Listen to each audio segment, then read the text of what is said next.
God in advance, what is it that I should be doing, tomorrow or eating tomorrow that is going to bring life to my body, that's going to keep me feeling good so that I can go about doing your work, that's going to keep me healed, spirit, soul, and body, because I want to walk in that place with you where I know that once, like if I didn't pray about things like that, if I did walk in the door and somebody had a piece of cake there, and, I may not know my answer to that question. I may not say, I think I'll just eat this, and then that day feel bad. Because honestly, gluten and sugar, they do make me feel bad, but one day I know they're not. That's what I'm really going for, is to not have any rules, to not have, as far as eating is concerned, and not to make my lifestyle all about legalism, so to speak. But anyway, I don't want to put my trust solely in what foods I eat. I don't want to put my trust solely in what dietary supplements I take, because even though I'm off all medication, there are some certain dietary supplements I take for certain reasons. And to me, the foods you eat and the dietary supplements that you take, that can almost be just as bad as doctors and pharmaceuticals. Because you're still putting your trust in those things. But now I'm to the point where, the first thing I think about in the morning is like, okay, I know there's certain dietary supplements I'm going to take, because most of them I take in the morning. That's pretty routine for me. But then if my schedule throughout the day changes, I may forget to take something. But now I'm to the point where, oh, well, I forgot it. So what? Let's carry on. I feel great. And I just don't worry about it.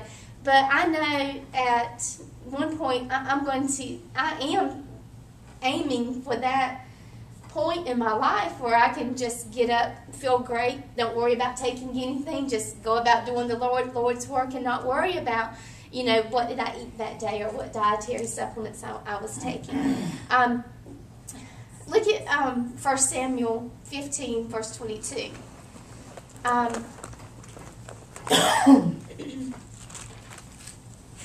It says, but Samuel replied, does the Lord delight in burnt offerings and sacrifice as much as in obeying the voice of the Lord? To obey is better than sacrifice, and to heed is better than the fat of rams. I believe that in whatever route God takes you as far as divine health is concerned, that obedience is the key. Obeying God's word is better than sacrificing that piece of cake, after dinner, or sometimes on a hot summer day. My weakness is a frozen coffee drink. Man, I do love like a frappuccino or something frozen that has coffee in it. Absolutely love that. And to me, there's just nothing better on a really hot summer day. But, and sometimes God says, yeah, that's fine. Go enjoy it with your friends. But last Tuesday, I wasn't here at Healing School because I had gone to King's Dominion with the youth group. But I decided in advance what I was going to take for lunch, because everybody was taking their own lunch to save us a little expense and everything. And I did great until we got ready to leave, and I was so tired, I was so worn down. I looked at Karen Barnes, I said, point me in the direction of a cup of coffee. I need it right now, because I had just allowed all my defenses to go down. I mean, I had been up since 4 o'clock that morning. I didn't get into bed until 2 o'clock the next morning, okay? It was a long day. Plus, you've got to understand, something I didn't pray about in advance was that 300-foot roller coaster that takes you a vertical drop and goes 90 miles per hour. I have thought about it in advance now, and I don't foresee that in my future again. But anyway, the point that I'm getting at here is there is a time to fast and there is a time to feast, and neither one of those things has anything to do with food. They don't. They all have to do with the presence of God. In the Old Testament, they had several times that they feasted. The Passover, the first fruits, the tabernacles, Pentecost. even every Sabbath day was a feast for them. And but it has nothing to do with food. It all has to do with the presence of the Lord in your life. But it seems like if you research anything, all of the vegan or the organic diets that I come across, and even a lot of the spiritual doctrines and beliefs that we hear sometimes, it all says go back to the Garden of Eden.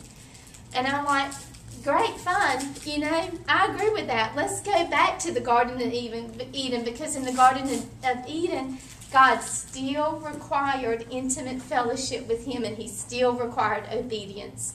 So it doesn't matter where you go back to, it doesn't matter what your belief is. Those are the two things that sustain you in life. Those are the two things that heal you completely, spirit, soul, and body, is your intimate fellowship with the Lord and your obedience to whatever He says to do. And it wasn't a choice.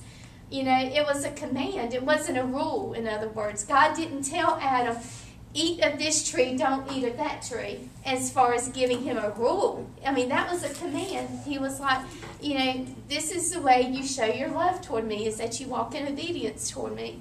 And anyway, so live in obedience as far as what God is telling you about your health.